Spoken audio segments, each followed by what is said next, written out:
Good afternoon. I think it's afternoon. Welcome to Saved by Grace. What is Saved by Grace? Exactly. Preview. I like that. Where we give testimonies of how Jesus Christ did save us, and we really truly are saved by God's grace. With me today, the amazing, the astounding Jason Brooks. And this is a great, you want to see the precision of God.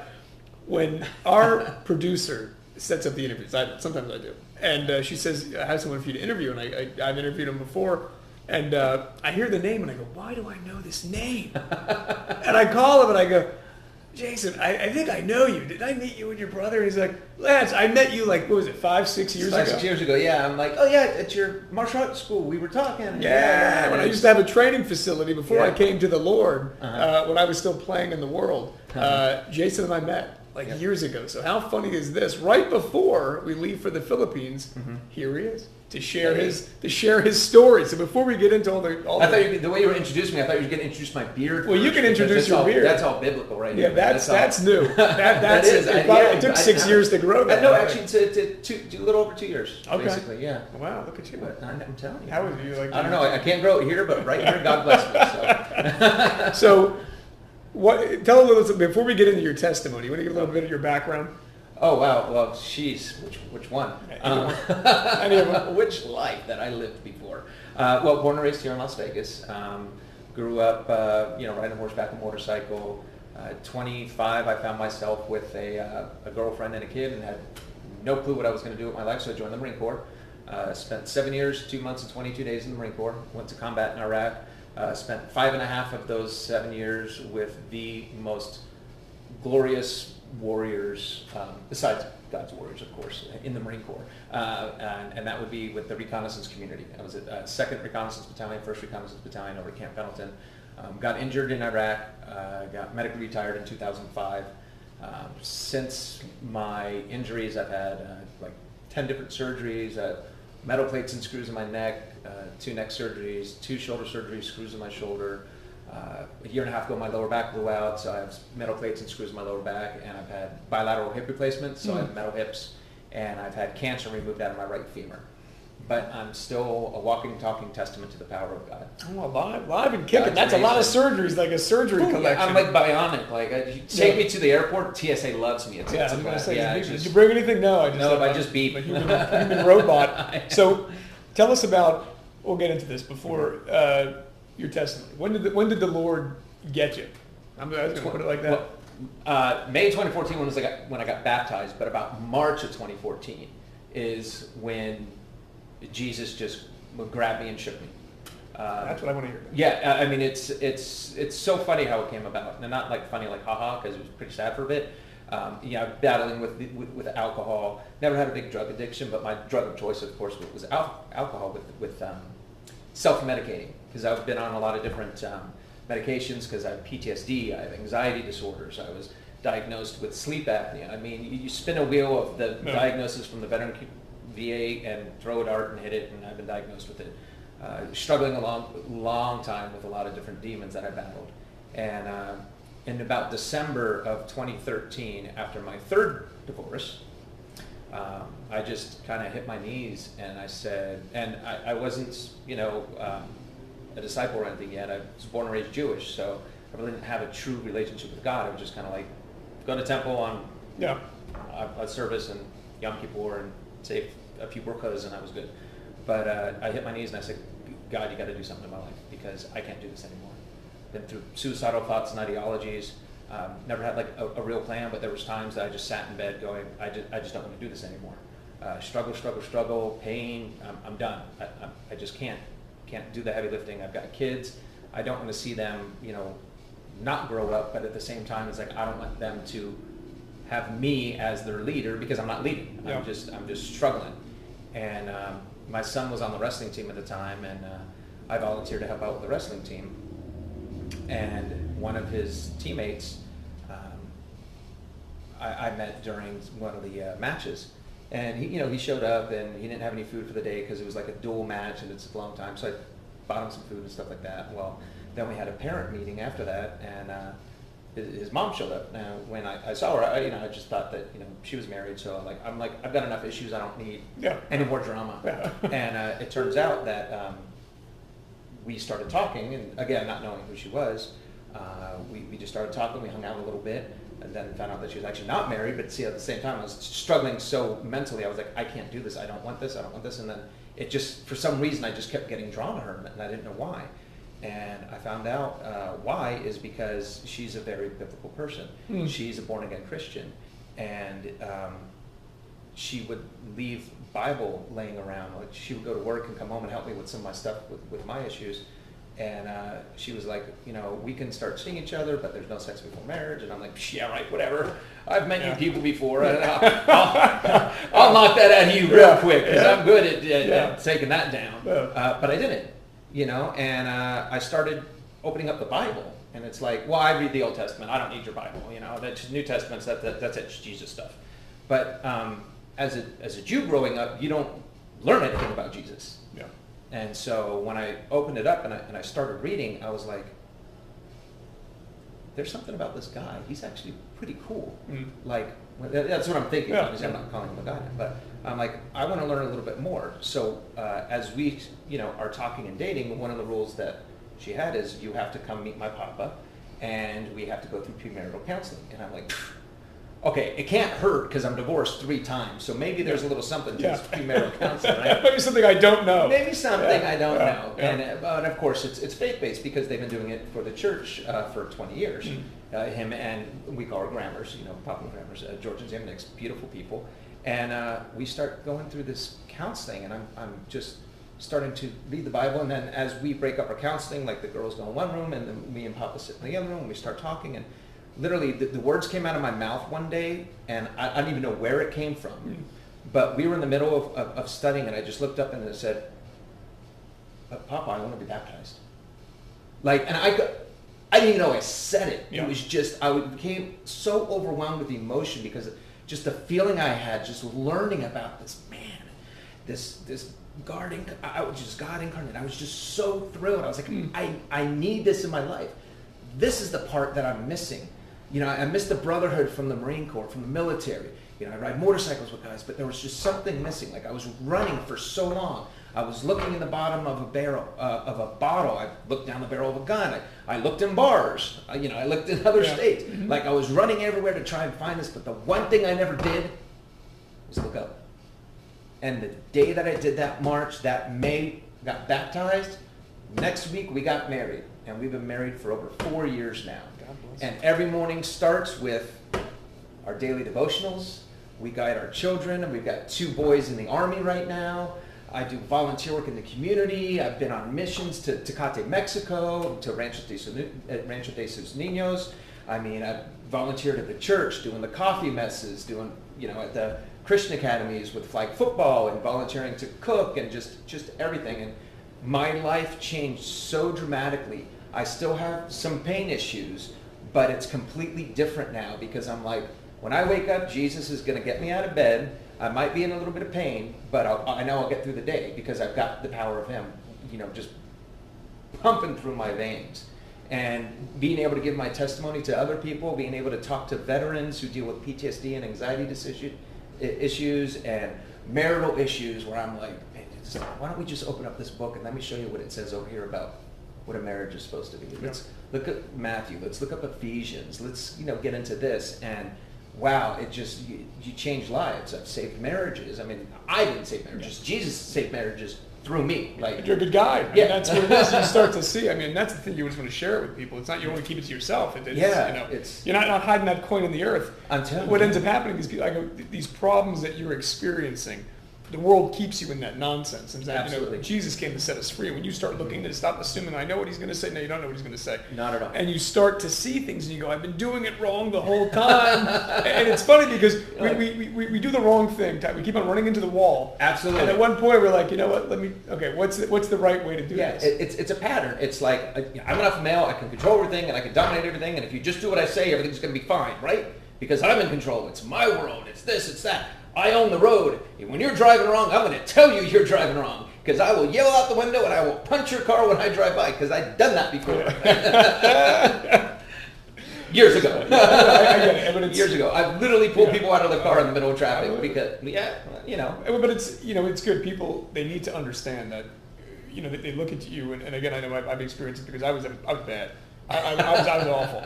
I was a catastrophe of a human being, and then I think for some people, because I wasn't raised it. I was Catholic and Jewish, so it's all, and I was atheist for 20 years, and so you get to that point and people are like, "What do you mean? Like, where did this love for the Lord come from, and why?" And it's almost like people there is a difference between a ritual and a relationship with our Father. Absolutely. And I think that is the major disconnect that people have now, because most of us have been conditioned into this ritualized worship, and we have no relationship. We know of Him. Exactly, but you don't know Him. And for me, it was the same way. It's like I don't consider myself religious. Someone wants to label me. I said, put me as a label as like a Messianic Jew. Okay, but now I'm like, I am a disciple. You need to be a disciple of the Lord, not just, checking the box. Because when you really delve into it and you dissect everything that He says, it's amazing. It just truly is. And the words that you read, and I get motivated not only by the word, but just by the songs. I mean, the songs that have been, inspired by the Bible, like Toby Mac and Matthew West. Oh man, Child of a One True King. I car karaoke that song all the time. I just put a drive with him just to see that. I'm telling you, you just get going. It's like I am the child of the one true King, and it's like my past does not define me. Have I messed up? Absolutely. I sat before my children and said, look, this is where I came from. This is what's going on with me now. And as an alpha male, it was like I never wanted them to see me hurting. Like there's times where I would like almost be in tears and pain, but I'm like, I ain't gonna show it in front of my kids, And then it was like I sat down one day and I said, look guys, you guys are getting older. I have teenagers. My son's, one of them was like 6'1", 6'2", and he's a wrestler, and I was to wrestle that, and I was like, and then I walk away stumbling. I'm like, I'm hurt. I'm injured. I had to humble myself, not only before the Lord, but I humbled myself before my children. I humble myself before, my wife now, and there's times where I'm like, hey, I'm scared.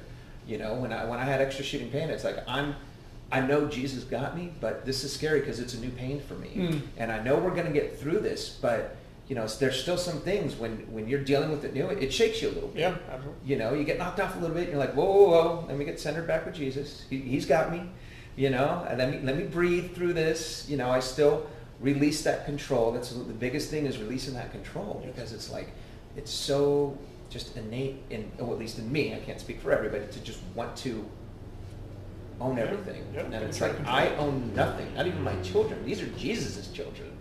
They're just occupying space in my home, but these are Jesus's children, and I'm going to make sure that they understand what the difference is between being a man and being a man of God. You know what I mean? People are raised, we often mistake this. You can be born male.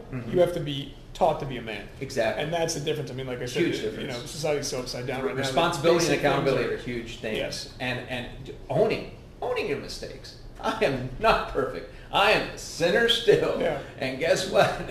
Until the good Lord comes down and grabs me and pulls me by His side, I'll continue to be a sinner, because I'm of the flesh. I have flesh on me. I'm not of the world, but I do have flesh. We make mistakes. Exactly. I think that's the thing when people say, they're like, well, I'm not ready to give my life to Christ. I go, look, it's not saying you're not going to make a mistake. The difference between before and now is that when you mess up, when you sin, you're like, I don't want to do this. Right. Before, I didn't care. I'm like, what's wrong with this? You're completely numb to it. And then when you're shown, because I know when He laid out my life, there's no one to blame. There's nowhere to run. You are confronted with a mirror of yourself, and you can't say, oh, my parents did. No. You're looking at your life, and you are on trial.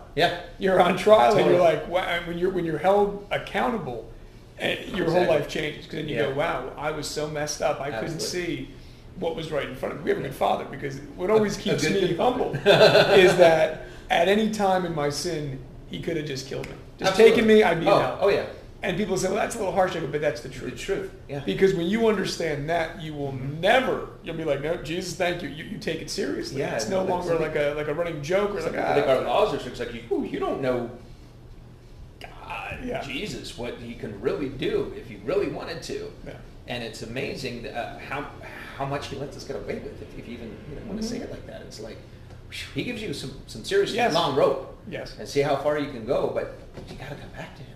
Yeah. You know, I don't want to be a yo-yo anymore. You know, I want to be right next to him as much as I can. Well, you know, thank you, because, you know, been there. we get lumps. I mean, he's a perfect teacher. Yes. Not the way that we would teach. Yeah, totally. You know, it's oftentimes it's like, well, I would have learned, people, you talk to other people, they're like, well, you could have learned this. So I go, no. No. The what walk I had to do, he knew exactly, he made us. So Exactly. Like, this one's going to learn from this, because then when you talk to people, and it can be frustrating, and it was frustrating to me, whether it's talking to family members, talking to friends, and you're like, Father, I want him to see it. And you realize your life becomes a witness. Yeah. You living it, not so much what we're saying, shows the reflection of our belief. Exactly. And the thing is, I realize they're going to have to go through stuff because I did. Yeah. He tells you, how did you wake up? It's like, oh, okay. Right. People could have told me all that, it didn't make a difference. It wasn't who was talking, they were sowing seeds, and it was like, oh, now it's ready to grow. Exactly. And that's what happens, and you go, Lord, be gentle. Yeah, and you brought up the whole family issue, because that's another thing too. And don't get me wrong, I mean, there's people that were, you know, abused mentally, physically when they were younger, and that does, you know, mess up your psyche a little bit. And so go get a little help, have a little counseling, talk to someone who's been through it, been through a lot. But it's funny you said, because one of the things is when you start changing your life and you start acting different, the people closest to you don't know how to respond anymore, because they're so used to keeping you in that box, because they're like, no, this is who you are, this is who you've always been. You know, I came to the Lord in 2014. I'm 45 now, so for over 40 years I was doing it a certain way. And you know, the people around you just expect that from you.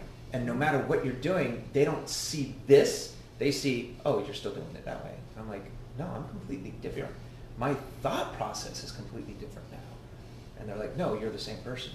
And then you just want to shake your fists at them and say, I'm not, I'm different. And then it's the devil that gets that spiritual warfare going, and they start pushing your buttons, because now it's like, well, now my pride and ego says I'm not that way anymore. And now I'm going to get mad to show you that I'm not that way anymore. And then you become what you say you're not. Oh, that spirit of offense. Oh my gosh. And it's a good, this is a valid point, is that, you know, we often talk about obviously spiritual things because people think I'm a wackadoo. And that's why I like talking about this stuff, because it's real. And people need to know what they're contending with. It's not against flesh and blood, it's against spirits and principalities. Absolutely. And when we can look and say, well, wait a minute, what would be the best way if you want to influence someone? Go after a stranger? No, go after the people closest to them, because their that's circle of influence. That'll push that's the what pushes you up. You know, when you go through like alcohol problems, they have the AA and NA and stuff like that. I mean, the first thing they tell you to do is get away from the friends that are giving you this stuff. The drugs, the alcohol, get away from that, because they're going to keep feeding you. And unfortunately, and fortunately, it really depends on how it goes and who your family is. If you have those negative anchors in your family, they're feeding you back all that negativity you're trying to get away from. And they don't allow you the space to grow. They keep you in that little box, and they're like, no, you're always going to be this. And you're like, no, I'm not. It's like, wait, I'm sorry, you don't even pay my bills or live with me. Why am I even listening to you? You know? And it's like, let me live my life to the fullest, the one that Jesus gave me, the one that he saved me for. And look at what I'm doing now. I mean, last weekend I drove the motorcade for the freaking president. I was in the motorcade. You might see the beard on national TV. There you go, see that beard. But what are the, you know, I went from being suicidal, drinking myself, getting in bar fights and doing stupid stuff, to getting cleared by the Secret Service to driving a presidential motorcade. Like, whoa! Where did that come from? It's funny how we get put in play. People are like, how did you do it? I'm like, I'm not doing anything. I'm just saying yes. Exactly. And let your yes be yes and your no be no. But get your guidance and your counsel from the Lord that gives it to you, you know?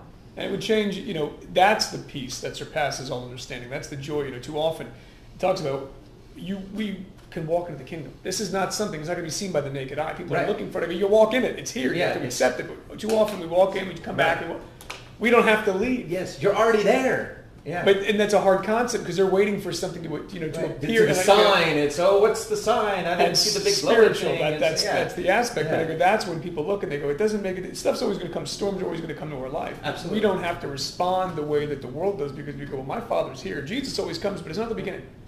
It's at the end. If you go back, he's like, where was he always showing up at the end? Because it's not so much always a witness for us.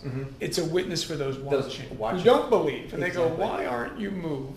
And your life's falling apart, because I know God's in control. The moment when you have that realization, there's no chance, coincidence, luck, or happenstance, and you can see He's in control of all things. I go, you can't say God can do all things and there's chance, because I would say it's out of control. Right. He's aware. Things are allowed to happen. Our comprehension is very minimal, so we can't explain that stuff away, and we get frustrated. Yes. Too often we go, well, I can't understand it, so God's not real. Right. And I go, you don't know how to eat right either. That doesn't mean that's not real. It's Exactly. just we have a limited understanding. And so hindsight's always 20/20. So when you're patient, Yes. and we just say yes, Lord, rather than why. Exactly. Because that was a mistake that I made at the beginning. I'm like, why do I have a disobedient child? And I go, Exactly. okay, so I didn't get burned. But Right. you start to learn as time goes on, your plan's better than mine. Absolutely. My plan, and how does he let you do that? Here goes, boom, just blows up in your face. You It go, does. I'm done with that. Because a lot of people say, I want to know the future. And then it's like, no, you don't. Because you have someone who knows the future. Right. It wants the best for you, and you're choosing to do it your way. Yeah. Because we think we know better. When we have that realization, we go, I'm going to start listening to the Lord. We're going to be right back. Hang with us. We'll be back in a few minutes. We're going to talk about mission trips. Awesome. How fitting is this? We'll be right back with Jason Brooks. God bless.